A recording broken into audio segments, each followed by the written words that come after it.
So a friend of mine had a concert in a local record store, and they were selling DVDs for $2. And so I naturally went through the shelf and just bought all the ones that I recognized that I thought I might want to watch at some point.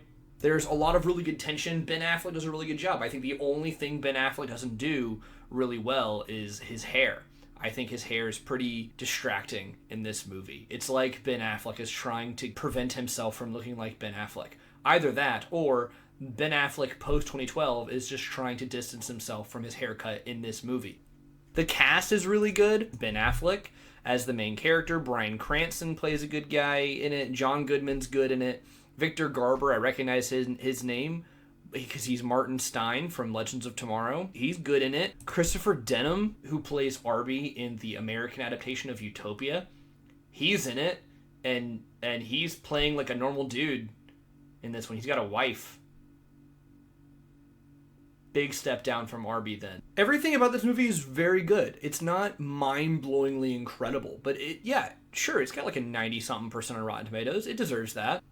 They can't make this movie like they did if they were making it today, 13 years later. I'm recording this in June, so we literally, like a few weeks ago, were quote-unquote at war with Iran. The American characters versus how they handled the Muslim characters, I think, is very interesting. I think there are only like 2 Muslim Iranian nationals like in the plot who are moderately attractive, and everyone else is like, they seem like they intentionally cast people to just be angry and look sad, angry, and ugly. And I don't think that's me just calling Iranians ugly. I feel like that was an intentional choice by the casting director, because the Iranians in this film are the bad guys. Yeah, that was just a weird thought. This movie juxtaposes the politics with the Hollywood in the film, the showbiz. In one scene, in order to make their fake movie seem more real, they put on this big read-through, big press event, where the actors are going to come in and read through in costume and in character. They keep intercutting the reading of this script, this silly sci-fi campy film, with the reading of statements from the Iranian ruler at the time, Ayatollah Khomeini, if I remember correctly. Did I get it? Huzzah. On one hand, it accentuates the tension in the scene because it's so tense and so silly together. But on the other hand, it seems to be pointing out that Hollywood, which is regularly referred to as this world where people just go out and lie. So you want to come to Hollywood and act like a big shot without actually doing anything? Yeah, you'll fit right in. And it seems like the movie is kind of pointing out a parallel to deep state politics and global politics. Maybe a lot of that is also just people BSing their way through and lying through meetings in order to get backing for whatever they want to do. The final scene in the film, Ben Affleck's character goes home to his wife's home. He hasn't been in person with him the whole time. He's just called to talk to his son on the phone. Says, hey, can I come in? She gives him a hug, and we're like, oh, are they like divorced? Like, what's going on? Well, apparently she's totally cool with him being there. And then it cuts to him, like, putting his son to bed, and he's like in bed with his son. His son's like falling asleep on him because he's like a little 10-year-old. And it kind of fades over to the shelves in his son's room, and he has all of these Star Wars and Star Trek memorabilia throughout his room. And while it keeps showing you these, it's giving you the real world backstories of like what actually happened after the events of the film. So again, it seems to be juxtaposing the silly, campy Star Wars, Star Trek, sci-fi stuff with the very serious politics. I don't know if that's intentional, but the movie's doing that, whether the filmmakers intended that or not. He's doing all of this for his son. He gets the idea by watching a movie with his son over the phone. Right before he goes in the airport, he calls home. He calls his son, and no one answers. And you can see the deep sadness on this man's face, but he's got to go be the hero and save these people. Now, a big plot point of the movie is that after he has exposed the embassy employees to possible discovery in order to maintain the cover, They have like 24 hours left. He's going to get them out. And the U.S. CIA pulls the plug on the whole project. They're like, nope, we can't do it. We're gonna leave them there. They're basically being left hung out to dry.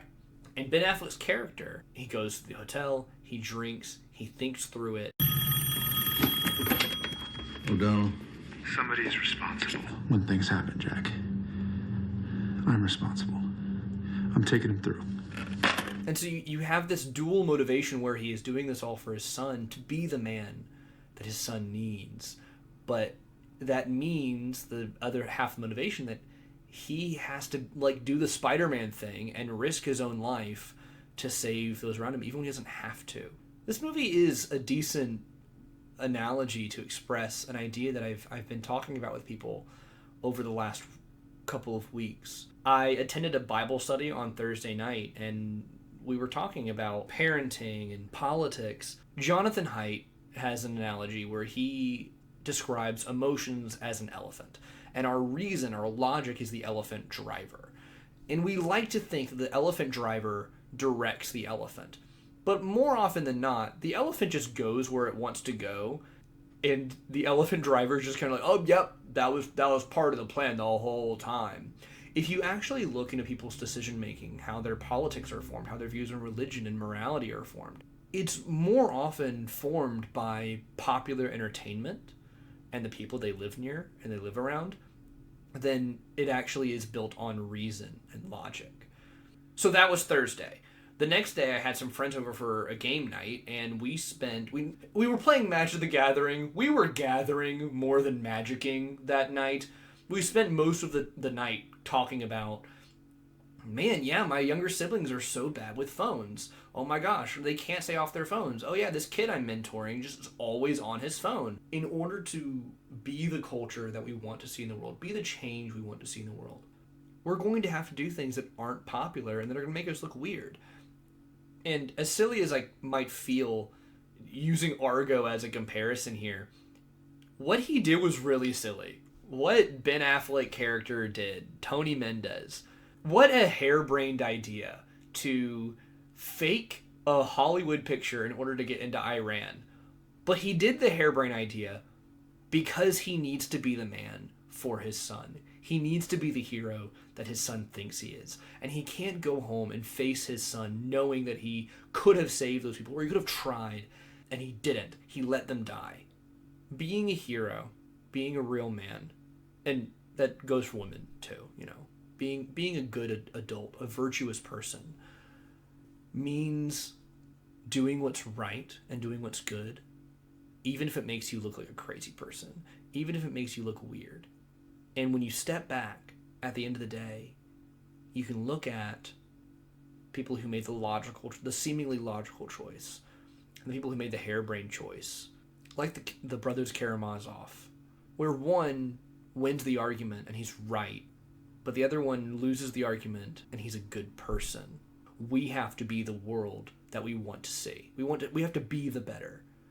And in order to do that, we're going to have to do things and be willing to do things that are harebrained and weird and make us look strange and bizarre and get gossiped about and talked about. At the end of the day, you're going to go home and you're going to look yourself in the mirror and you're going to look your kids in the eye. Are you going to be the man that they see? Are you going to be the person that they see you as, the hero they think you are? Or are you going to be a coward when the popular systems of society keep moving forward like a train running downhill? So be Tony Mendez. Get off the train.